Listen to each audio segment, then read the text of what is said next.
The following podcast contains spoilers and adult language. Listener discretion is advised. The Showdown Podcast with Corey and Vic. A debate on what movie is better, Corey's choice versus Vic's choice. They each plead their case and try to destroy the others. It's a combat of subjective opinion. I'm Brad Scott, your impartial judge, and as always, my say is final.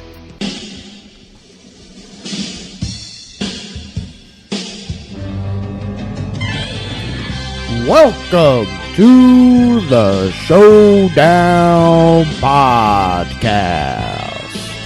This week's episode, the now trending knockout.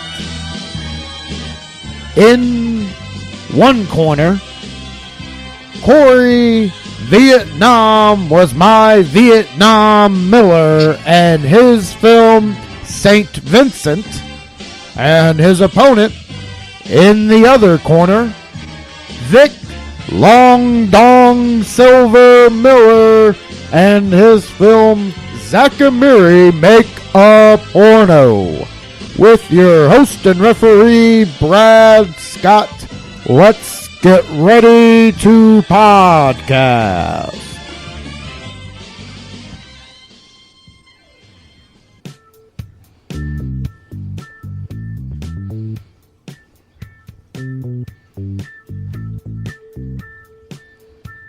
Oh yeah, baby. It's the Showdown Podcast. How are all you groovy chicks and fellas doing? The fellas don't have a name, they're just fellas. Today we're talking porn. Music was perfect. All right, welcome to the Showdown Podcast. This is a battle episode, and it is Corey. Why don't you tell them? Why don't you tell them how these movies are connected? First of all, tell them the movies. The movies are St. Vincent for me, and Zack Miri Make a Porno. Yep. Oh.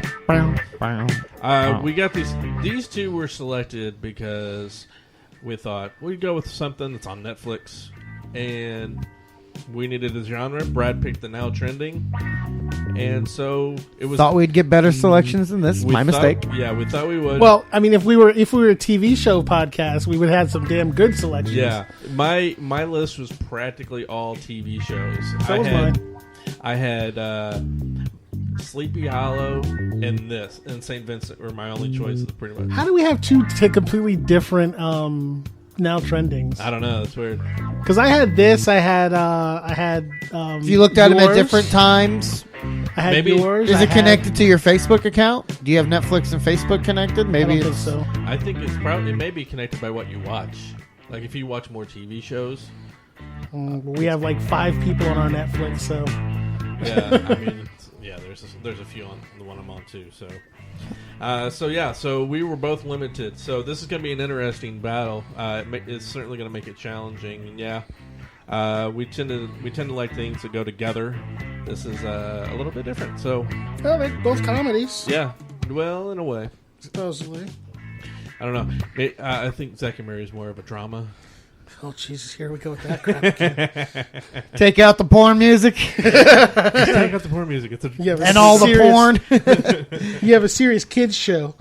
So as we do with every battle, we like to start with a little segment that we call.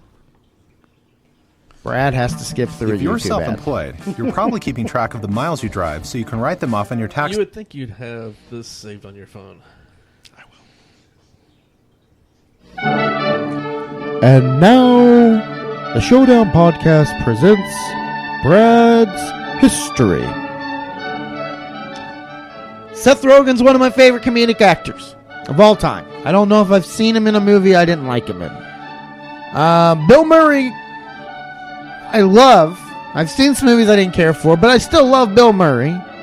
And Zack and Miri Make a Porno, I saw when it came out, and then seen it a handful of times since. Never seen St. Vincent. And I'm already starting off on a good foot. yeah, but I've been reading through it. I've looked at the cast, and I'm excited to hear about it. So this is not a landslide. In fact, if you can paint the perfect picture, it could work to your advantage, Corey. Uh-oh. This has been Brad's History. All right, so Vic, call the coin toss. Heads. Siri, flip a coin. It's heads. Oh! Siri's not racist this episode. That's racist. You're just saying it. Vic, are you going to kick it off or defer? I'm going to let Corey paint his picture. Oh, okay. Oh, okay. So, Corey, tell us about St. Vincent. Okay, St. Vincent is about a guy named Vincent who is played by Bill Murray, as we said. And we learn that he is a Vietnam veteran. And what you find out later in the film, too, I'll say this. He's a bit of a drunk and a gambler. He owes Terrence Howard's character a lot of money. Ugh. Yeah. Owes who? Terrence Howard. Terrence Howard. Yeah. What do you have against Terrence Howard? I don't like him in just about anything that he's been in. Hustle and Flow. It was solidified when he did Iron Man, and I wanted him off of that show. So that movie so bad it hurt. And then I found out that he was replaced, and I had literally cheered out loud when I found out he was off that show. It's something about the way he acts. Like he's got this inflection of the way he talks that's literally. No matter what character he plays, it's always the same thing. It's kind of the Keanu. He's like the black Keanu Reeves to me. Like his characters are always the same person, always the same inflection, always the same. Like I don't know. I don't like him. So you didn't like the Jacksons in American Dream? I don't like. I can't honestly like. You the didn't only like- show I watch right now that he's in is Empire, and I don't watch it because of him. That show's terrible. I think the black community would disagree with you. Oh, I know they do. You didn't like Hustle and Flow? I like the movie. Didn't like him in it. Four Brothers? It's you're gonna get the same answer. Yeah. Like literally, I just do not like. I don't like something about the way he speaks, the way he inflects, and his characters are always the same guy. Crash. He's either just mad. It's the same guy, and he's either mad, or he's just like monotone, one or the other, and Did it's you see always the Wayward same thing. Pines? I have not seen that yet. He's in the first season of that. Is he? Yeah. And it's the same guy. Yeah. He's just it's this character. So he is- plays this character again. Is he Black Ben McKenzie? Yeah. Is he Ben Blackkenzie? So anyhow, Vincent I leaves. can't believe you're trying to sit here and tell me all these lies. Didn't you think about who it was going to affect? It's Ben McKenzie. That's your Ben McKenzie. That's my Ben McKenzie. Start off soft and then build up to a yell. All right. So You're always disgusted by what the other person did too, and you can't believe that they would do it. Okay, I'm sitting here trying to help you get your life back together, and you're throwing it away for this. Sorry. Go ahead. Exquisite acting. Thank you. Insane. So Vincent had a bad day at the track, and he goes to. Hold on. He did play Nelson Mandela. That's kind of different. Oh yeah, it's different. Okay, go ahead. Are you sure? Yeah. All right. So he has a bad day at the track, and he goes to his local dive bar to get drunk. He ends up having to leave because he's drank too much. So he gets home. As he's backing into his driveway, he runs over his fence. And so he ends up passing out. The next morning, Melissa McCarthy's character shows up with her son, and the moving truck is backing up, hits a limb on a tree, and then when he comes out, he sees it and then blames the fence on them too, so they got to pay for the fence as well. This is the beginning of an ongoing gag throughout the whole film, because he keeps bringing it up, saying, when you owe me for this. And she's like, yeah, I'll get it to you whenever. Melissa McCarthy, I have to say, for all the movies that she's done, this is so much different than the other stuff that she's done because hers is more, all those other ones are more slapstick, comedy. Physical comedy. Yeah. This, she's really toned down, like Bill Murray is as well, too, in this more of a dramatic role, and she plays it really well, as does Bill Murray. I mean, Bill has a New York accent in this one because it's set in New York, and like I said, he's a Vietnam vet, and just living at home, and because his wife is in a nursing home, he can't take care of her. So that's what's driven him to drink and just gambling. And so the next day, the kid comes home from school and doesn't have a place to go because he's locked out. So he comes up, he hangs out with Bill until she gets home from work, and then he's like, he charges her to babysit. He's like, I think he said $12 an hour or something. Yeah, it was $12 an hour, and then he was going to change it to $15 the next day. So that's where the kid goes after school every day. And one day he's with him. They went to like a convenience store, and the kid was outside. He's getting punked on by some kids from school who had already been picking on him the day before. So he's going to a Catholic school, and his teacher is played by, I don't remember the guy's name, but he was in Bridesmaids too. He was the cop that had the thing with for Kristen Wiig's from character. the IT Crowd. You ever see that show? No. British show IT Crowd. He's from that. He also did another show. I think his name's Chris O'Dowd. I think. Yeah, it's Chris O'Dowd. He did another show where basically he plays this exact same character, but he's the imaginary friend of a little kid. Yeah. I didn't like that show. That's him. Just because I think it's like Irish or something, right? Yeah, I don't know. I didn't. You didn't like it because it was Irish? No, just there was a cultural divide for me personally that I don't think going on here. I don't think I got it all. Yeah. But I mean, I'm not saying it's a bad show. Yeah. I just don't think I got it. So anyhow, He's a good actor though. The kids are picking on him in this parking lot, and they kind of push him down, and they attempt to hit him more and whatnot. And Bill walks out with a crowbar, and he's like, "Hey, why don't you, whatever you guys do to him, I'm going to do to your moms." So they end up getting scared, and they take off running. And then he's determined to teach this kid how to fight.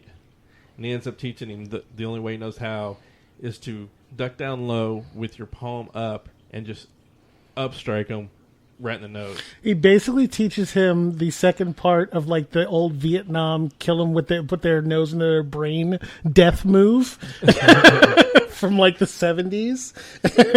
So my nose is hurting thinking about it. Yeah. And then the kid ends up going to school, and while they're playing dodgeball, the kid throws it at him at point-blank range as hard as he can, knocks the kid down. He ends up with a bloody nose, which pisses him off, and he goes and does that to the kid, which gets him suspended.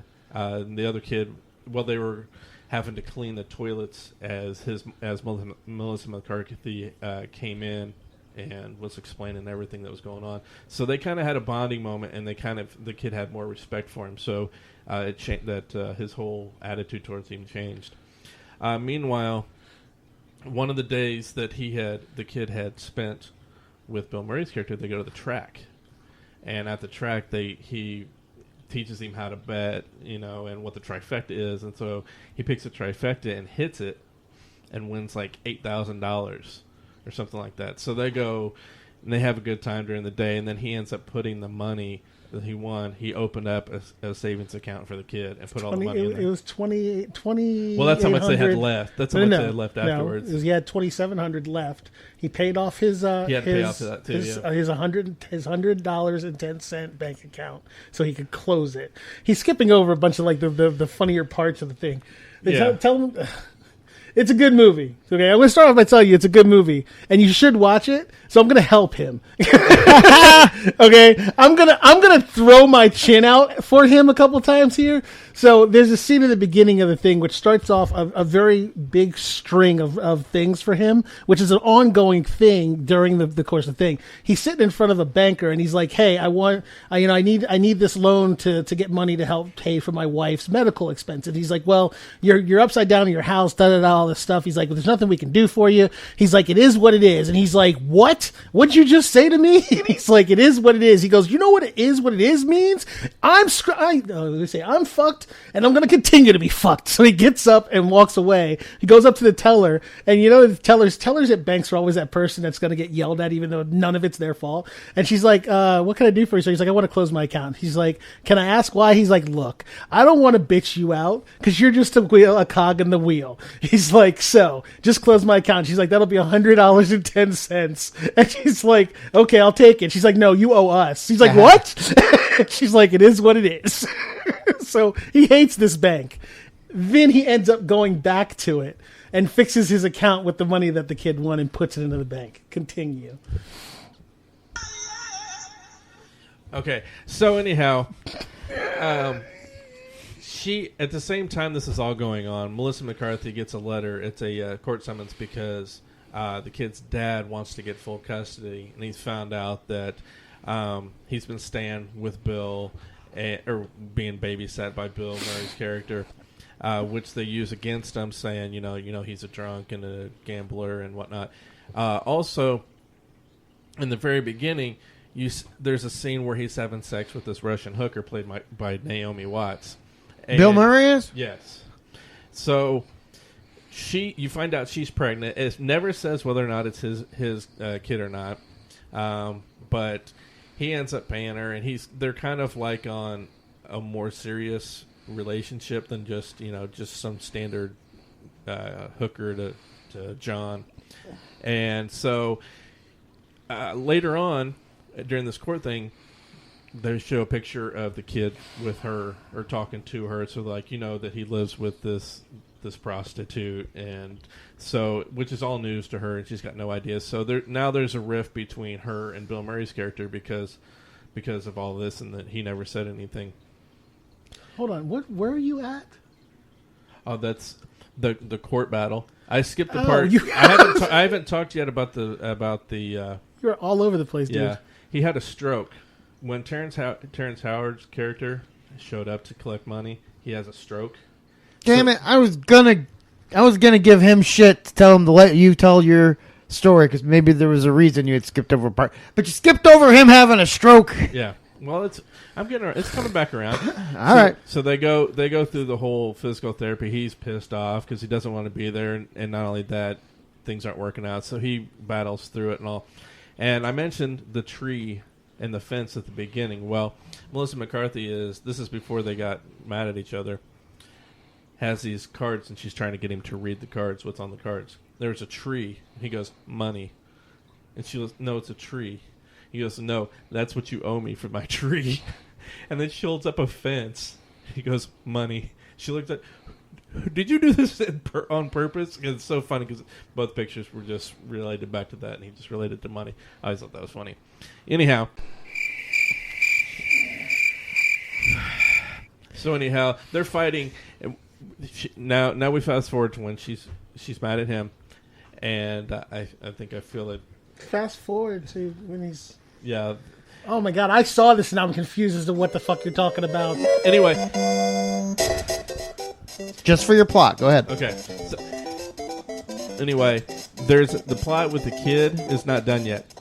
There's a class assignment where they're supposed to find a person in the community or somebody they know who could be a saint. Saints Among Us project. So the kid decides it's Vincent because of what he's done, what he's been through, and what he's going through, and what he's actually helped out. And he calls him a saint. And there's a big presentation at the end where the kids have to read it off, and he shows up, and they all become friends again. The end. Bye. Well done. Thank you. All right. God, so if you would like, give us some finishing touches here on your film, on your argument. Excuse me. Yeah, I just think the movie itself is great. Is a great drama. I think it's one of those that's often overlooked as well too. You never really hear anybody talk about it. Melissa McCarthy and Bill Murray are both great in this film. Terrence Howard, fortunately, he's only in a couple scenes, but even Naomi Watts with her, I guess, halfway decent Russian accent is well too as kind of a side character, and the kid's great too. So this really great movie. Better than Zack Miri. Vic? No. I'm countering it. You're countering it? That was a pretty good dismount. He stuck the landing. Yep. Vic, go ahead. All right. So Zack and Miri Make a Porno is a 2008 romantic sex comedy film written and directed by Kevin Smith and distributed by the Weinstein Company, who also distributed this St. Vincent. This is an interesting piece of yeah, I noticed that too. Thing because it's a very there's such a huge jump between the two movies that when I saw that I thought it was kind of interesting. So there is a connection. Yeah, there is a connection. Could be the Weinstein Company challenge if we wanted it to be. But we're not going back. This movie stars Seth Rogen and Elizabeth Banks, and they are basically two late 20-somethings that are dealing with the fact that they have low-paying jobs and that they are roommates that are behind on all their bills, and they have to find some way to survive the winter. When their power gets shut off, their water gets shut off, they're going to get evicted. They're in that normal, 20-something bracket where they just can't get shit together. Or in my case, that 30-something bracket that can't get their shit together. So Zach is a barista at a local coffee shop, and Miri is she works at a sewing shop in the mall and sells thread to people or something like that. Real, I was just thinking about that. Did they ever show where she actually? They worked? didn't show where she worked, but when she got the clothes from the girl when she got the clothes for her for the reunion, right. She said that she traded her bundles of yarn for the clothes, and she had to just return the clothes. So, and she mentioned it, yeah. So the movie starts out with them heading to work. They drive in, and he gets to work, and he also they're about to go to their 25th high school and reunion. And both of them were kind of like the rejects. He was the stoner kid. She was called Stinky Linky. Her last name is Linky. And they called her Stinky Linky all through high school. So they were kind of the rejects, but they were best friends, obviously, and they kept their friendship after high school. So they're going back, and their main plan is to basically go there, drink all the free alcohol, get bombed, and leave.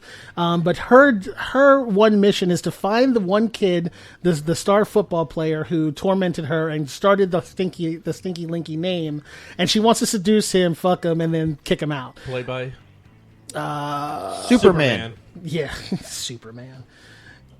So she goes to the they go to they're getting ready for the reunion, and she's literally getting changed in the coffee shop, in the doorway where everyone can see her changing, and these two teenage boys are sitting there, and she takes off her dress. She's got on a pair of granny panties, and they record her getting changed, and he sees it, so he moons them, and they put it up on the internet, and she becomes like the hottest new sensation on like the porn scene as Granny Panties, the hot chick in big old granny panties, which Justin Long plays the boyfriend, the porn star boyfriend of Superman, who she's now hitting on, and he's having a conversation with Zach, and he figures out what he does for a living, and then figures out that he's also Stinky Linky's conquest boyfriend. Justin Long's very close to getting put on that vampire list. How old is he? He is because he hasn't 38. He hasn't really changed since the first time we saw him. He's 38, and he still looks like the little kid doing the Apple commercials. Yeah, he's just a little taller. Not much though. Yeah, he might be. Yeah, I think he's probably getting close. Well, hold on. Is that vampire warlock static? Can we figure out the guys are warlocks? Guys are warlocks. Girls are witches. No, black guys are warlocks.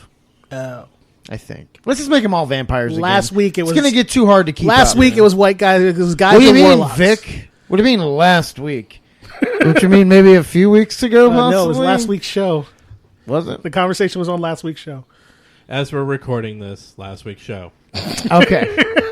All right, continue. Anyway, so they figure out, Justin Long's character figures out. Just for the record, they're all vampires now. Yes, okay. We're not divide. That was a dumb move by me to try to divide them up. Anyways, you should never segregate monsters. This was... This was your plan, sir.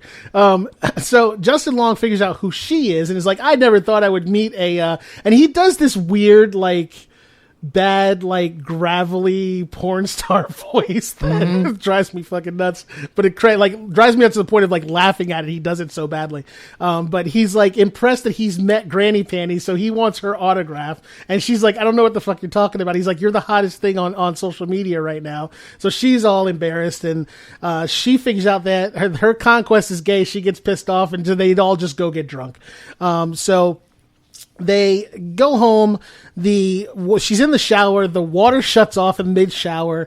The power ends up going off, and she's like, "Didn't you pay the bill?" And he's like, "No." And she's like, "Well, can you get an advance on your credit card?" He's like, "No, I just bought a fleshlight." In which they had this long conversation about her on her it was an old Macintosh laptop. That you had to slap to get it to turn on. But he was talking about how she had a vibrator on her wish list for Amazon. So he decided to buy a fleshlight, which is why they didn't have any water. And then you find out that he bought skates, and it's why they don't have any power. So everything else is more important than their living situation. So they're trying to figure out what they're going to do in order to make money. And the idea for them to make a porno comes up because Justin Long told them how much money they made. They proceed to come up with ideas on what to do for a porno. One of them, they came up with Star Whores and all kinds of different like parody porn names and porn things to do. They finally settled on Star Whores and started casting. But in order to do this, they had to get a producer and someone to fund the thing.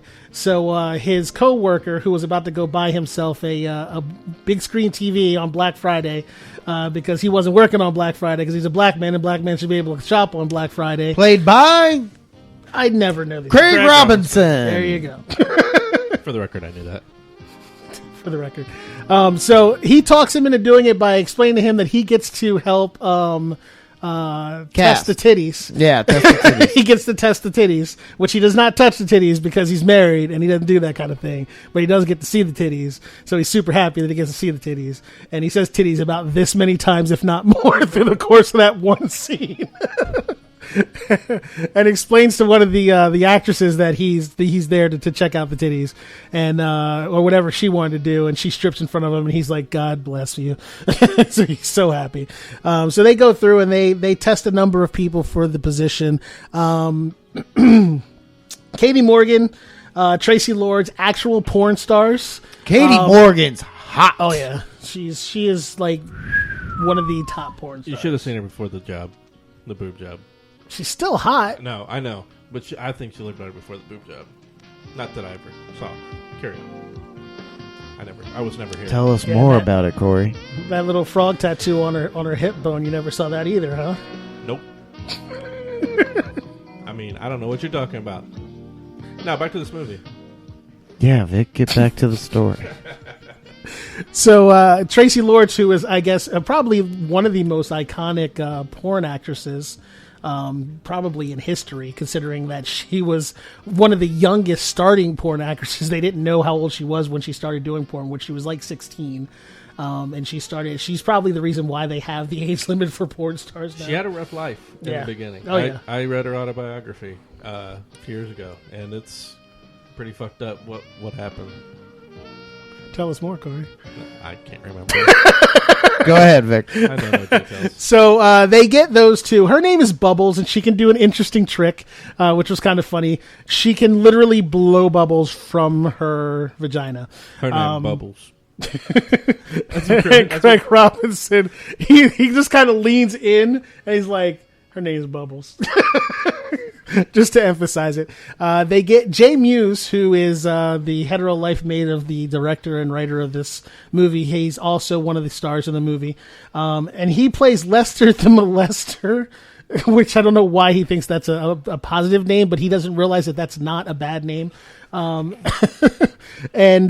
they also have Jeff Anderson makes an appearance in this movie as well. And this is actually only the second movie that he's made that's outside of the View universe of his movies. All of his movies kind of live in the same world, and this is one of the few movies that doesn't. And was he also in Vulgar? Was Vulgar the other one? No, not Jeff Anderson in general, but this whole movie is one of the only 2 movies that's not in I Kevin thought you were Smith's. saying. I thought you said Yeah. he was one of. No. This But yeah, Vulgar is the other one that he's in. Another one that he's in. This is also not filmed in New Jersey. It's actually filmed or based about something to New Jersey. It's actually in Pittsburgh, Pennsylvania. Which is why there's an appearance by Tom Savini in one scene where he's selling them the warehouse to film their movie in. Right. So once they have their cast together, they get they purchase a studio for a month. As long as he tells them that bums have broken into the studio and they shit all over the place, and if he can clean up the shit, they can have the studio. They give him all their money. They get everything together in basically 24 hours. They rebuild this place, clean it up, make sets, make props, make costumes, and they're ready to film their porno. And they show up the next morning. Quick. Yeah. It was impressive. They show up the next morning and it's being demolished. And they find out that the old man that sold him the place has moved to Florida, and he knew the place was being demolished the next day and did it anyway. So that sets them back again, and they are basically long in the face. They don't know what the hell they're going to do. They're all hanging out in the coffee shop, and they decide, we can still make a porno, because Zach remembers that the guy that owns the coffee shop decided he was going to spy on them while he wasn't at work. So he installed a video camera in which he climbs up and gets, and they start filming the movie in the coffee shop. And it's called Cockachino, or Swallow My Cockachino. Right. So as they progress on to their storyline, he runs out, he rewrites the story. They close the shop every night at 9 o'clock. They paper up the windows and they start recording the film. And there's a scene where Tyler Labine shows up and walks in drunk off his ass, and they don't realize that they didn't lock the door. So he walks in the middle of a fuck scene in which Jay Muse proclaims they all proclaim before they actually do a scene, "Let us fuck." And he walks in, he's like, "Huck it, chuck it, football." In which he ad-libs into the actual line of the movie for no good reason. They give him coffee and kick him out, and they continue filming the thing. So Zack and Miri have been friends since they were kids, and they've never had a sexual relationship. And they figure out that they're going to. He talks her into doing this by telling her that she's only going to have to fuck him, and since they're friends, it's not going to be weird or anything like that. And they finally do come across their sex scene, and instead of just fucking getting it over with, they actually fall in love with each other even more than they realized even more than they didn't realize that they were before. So as they come to this conclusion that they may be in love with each other, they. Corey is doing the hold his arms on his back fake hug thing. Kissing somebody. Yeah. As they I'm rub hoping my it's back. distracting. It's ridiculous. So they proceed to get into a little bit of an argument as they are sitting there still trying to figure out how they're going to make this all work. Their power and their water comes back on because their friends paid for 1 month of their bills so that they could have somewhere warm because they were tired of them sleeping and showering at their houses. She tells him that he can sleep with Katie Morgan, which I would have been like, done. As soon as she said okay. And I think everyone in this room probably would have as well. Mm-hmm. So he walks off and goes to the bedroom with Katie Morgan after she played the whole girl game with him. Like, I go, no, it's fine. You can sleep with him. If he thinks it's okay, then I'm fine with it too. And it was actually a test, and he's a little pissed off that she did it. And he ends up not actually sleeping with her, we find out later on. But she ends up, she's supposed to do a scene. And there is a scene in this movie which caused a lot of headache for Kevin Smith trying to get this movie rated R because of all the sex in it, where they the ratings bureau, fucking I can't think of the name of it now. What is it? Bored? No. What are they actually called? The MPAA. MPAA. They were going to, they wouldn't let them, he did 2 different versions of the movie and cut out a bunch of stuff, which I'm interested to see what he cut out, considering what they left in. And it's like, oh no, it's not going to become R unless you remove 14 seconds of filming in this movie. And you know what 14 seconds that is, right? 14 seconds of Jason Muse's dong. No, the 14 seconds Jeff getting frosted. There's a scene where Katie Morgan basically says, she's like, oh no, I've been waiting to do the anal scene all day because it literally loosens you up because I've been constipated. And then he's doing the scene, which is the worst idea ever. He's laying directly under the two of them, knees on two different chairs, and like filming them, and with like a bunch of chaos ensues. Everybody runs out the door. Zack slams the door. Miri goes chasing after him. The excitement basically causes her to explode, and he gets frosted. Which is shat on, right? Shat on from top to bottom. He comes running out, spitting shit out of his mouth, literally. Not real happy about the whole thing. So as the movie progresses on, he's pissed off because she's, supposed to be sleeping with Jason Mewes. She's mad at him because he supposedly slept with Katie Morgan. The whole thing goes haywire. He leaves. We don't know what happens, and basically we don't know how the film ends because he goes and gets another job, becoming the paintball mascot for the local hockey team. And his friend comes and picks him up, and he basically says, you need to come with us because the movie's not done. And he's like, what do you mean the movie's not done? He's like, we've been trying to figure out how to end this movie. We can't figure it out. Craig Robinson's like, you need to come with me. And he's like, if you come with me, you don't owe me any more money. Since he lost all of his money, he's been paying him off so slowly but surely. And he tells him, well, there can't be any movie. How are you doing this? How are you affording it? And he's like, well, he got his money from his, as every black person is trying to, they try to imply that every black person is trying to get nigger rich. And, he does so, by getting his, money back from the government. And he takes him to his house. He explains to him what's wrong with this and the fact that the movie isn't finished. They come up with an ending for the movie. And Jeff Anderson is editing the movie, and he actually makes a comment about frosting on a cake, and he's like, don't ever say the word frosting to me again. Which is actually quite hilarious. So the movie progresses on. They actually, he goes back to his house to see Miri because he finds out that Miri is actually in love with him and has been in love with him and hasn't been herself since he left. He gets there, and Jason Mewes comes walking out of Miri's bedroom, butt-ass naked, walks past him in his full glory, walks in, bends the fuck over so you see everything, grabs some milk out of the refrigerator. Meanwhile, he's screaming for Miri, who he thinks is in the bathroom. Who was in the bathroom at the time with the door.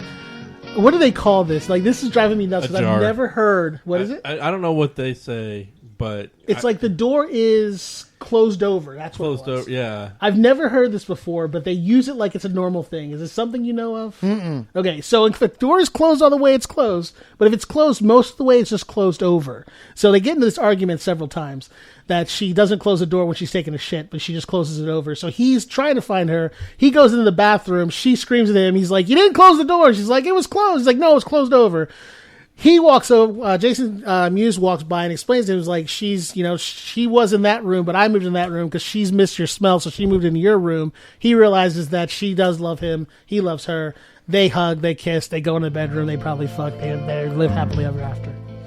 Credits. Now, there is an after scene, which basically is, Nigger Rich Productions. Yeah, I can't say the name of that production which is Craig Robinson's company, his porno company, that produces the Zack Miri pornos, which are an actual couple self-help videos that they create pornos for the average people to experience to rekindle their relationships, which actually is a real thing.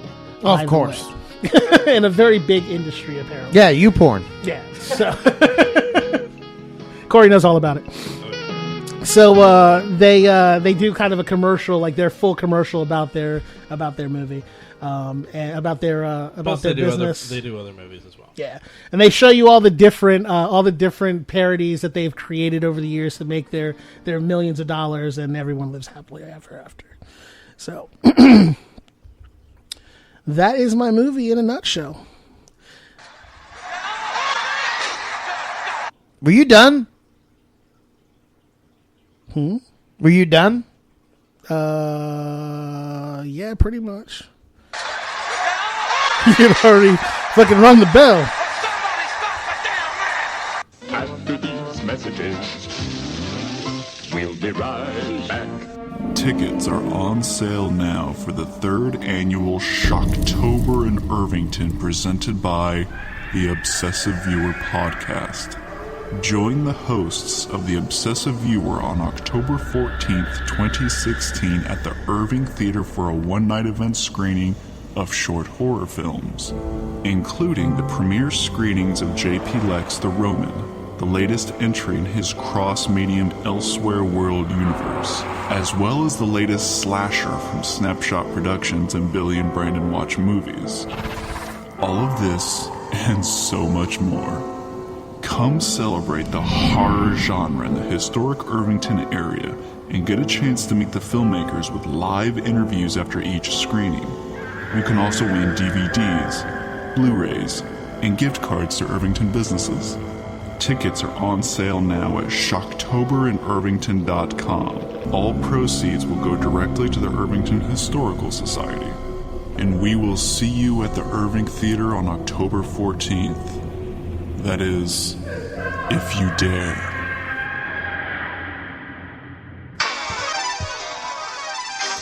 It's commercial time. All right, Corey, start us off. Okay, you can find me. Actually, Zack and Miri aren't the only ones getting fucked in this episode. You are too. Vic, go ahead.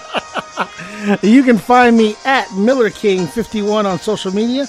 You can also find me online playing games day or night at Black and Angry. That's BLAQ and Angry. All right, Corey. Okay. Just a cock tease. You can find me at BradScottComedy.com with links to social media, or search Twitter and Instagram at BradScottComedy, or Facebook, Comedian Brad Scott. Follow The Showdown at The Showdown Pod on Twitter and Instagram. Showdown Podcast on Facebook. Click like. Somebody should. Go ahead.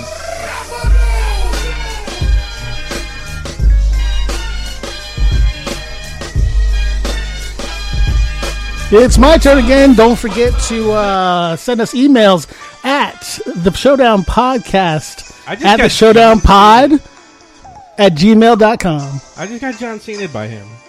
You did. Yeah. That's never happened. Didn't see that coming, did you? Yeah.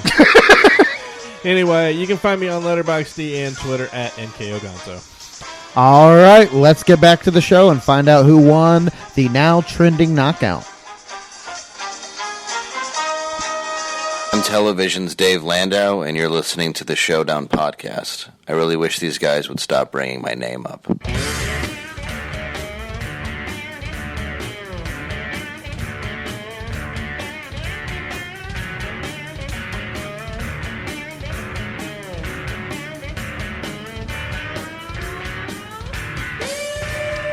Welcome back to the Showdown Podcast. All right, this is our now trending knockout. Both movies were now trending on Netflix when these guys chose them. It has been Zack and Miri Make a Porno versus St.Vincent. All right, so I have made my decision, and Zack and Miri, I honestly forgot how much I like this movie until you started talking about it. I really did. I do really like this movie. It's so funny. And I like Kevin Smith, and like I said, Seth Rogen's one of my favorite actors. And that is why Corey gets the win. Yay! That is why he gets the win. As much as you reminded me how much I like this movie, Vic, you yourself even said you like his movie so much, you're sticking up for him. Yeah. And you pretty much I stand with I know, that. and you pretty much didn't. You kind of phoned it in. You didn't even give an argument on why your movie was good. You just let the movie speak for itself, which was a bold strategy. Yeah. But Corey gets the win because I really do want to see St. Vincent now. And I actually really enjoyed watching the movie for a change. It was something that wasn't like 900 years old, that had a horrible storyline to it or was ridiculous. What a brilliant strategy by Vic. I'm just going to take away all of the, validation of your win and just admit defeat. But nonetheless, history won't remember the details. They will just remember that Corey Miller was victorious with St. Vincent. Finally. I finally get a win. And you only had to have Vic, your opponent, help you out. He hit an own goal. Thankfully, this isn't soccer in Brazil. He'll probably live to talk about it. So now we are through this. We have declared a winner. We have some big things coming up, though. Corey, why don't you tell them about it? Yeah, as you're listening now, next week will be the Horror Hound Weekend that we've talked about on the last couple of episodes. It's a yearly convention that happens on the... Also known as annual? Yes.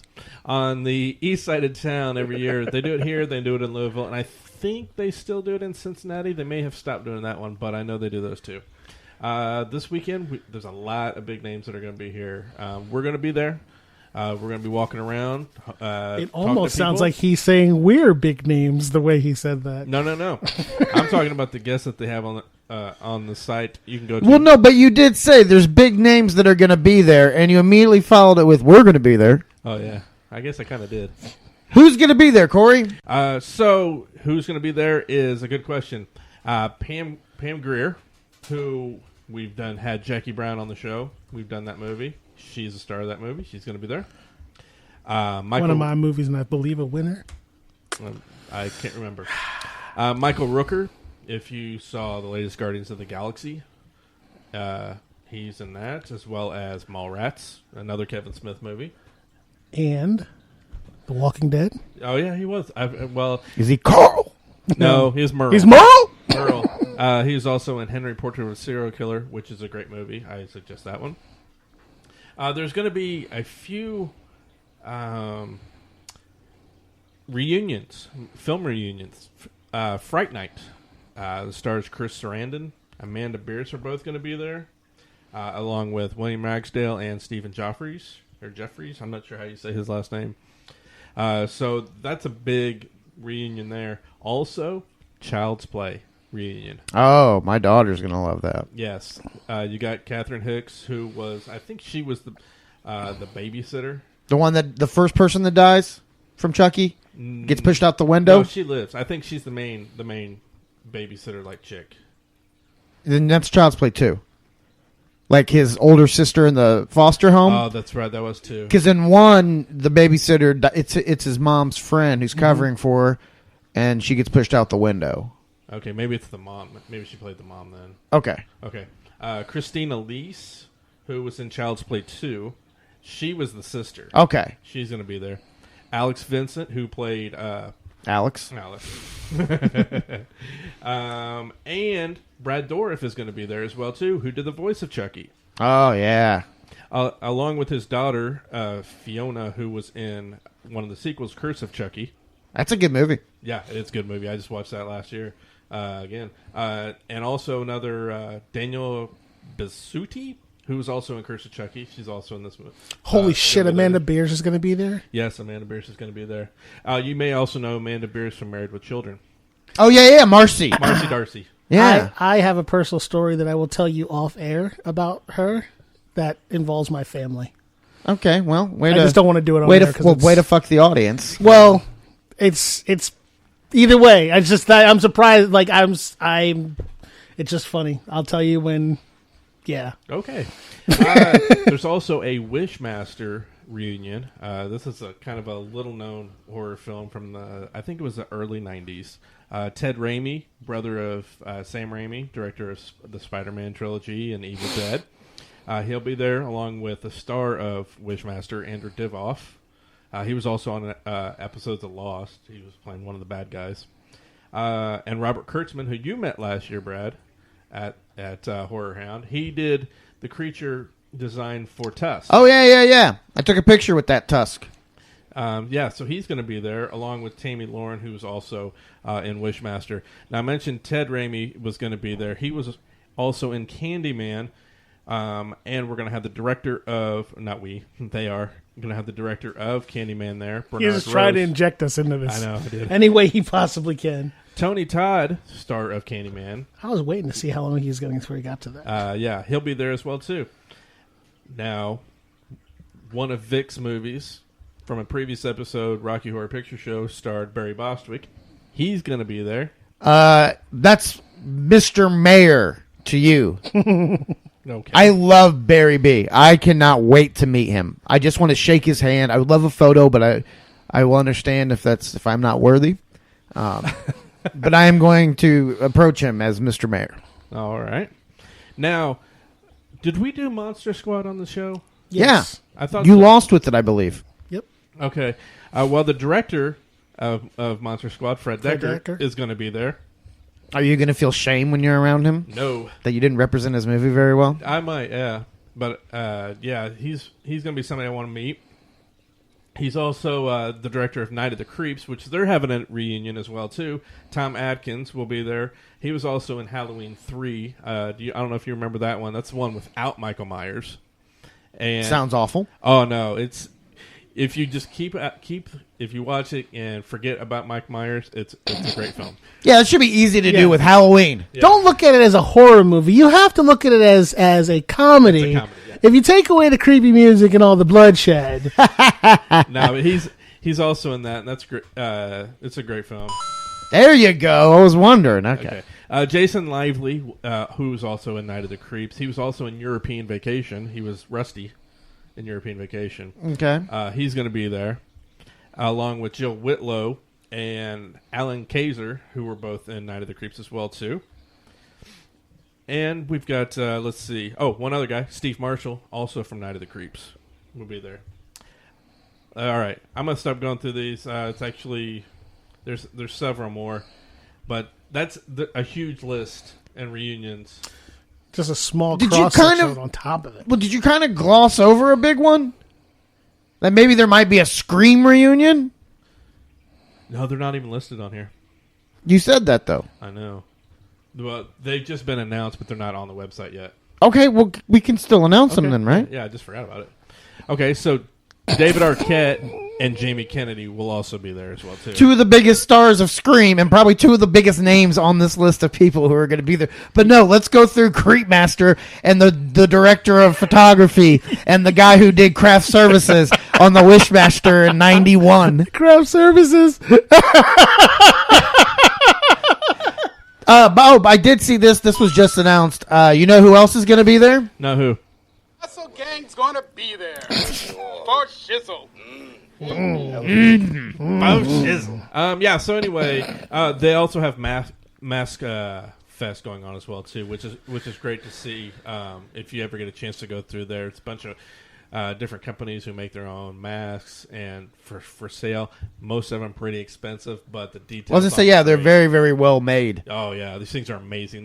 When you see these, and then you go to the store, and They had like 3 different Pennywise reactions. Like they had the sharp teeth, they had like just the serious look, and then they had like the lip curl. They had 3 different Pennywise masks. Yes.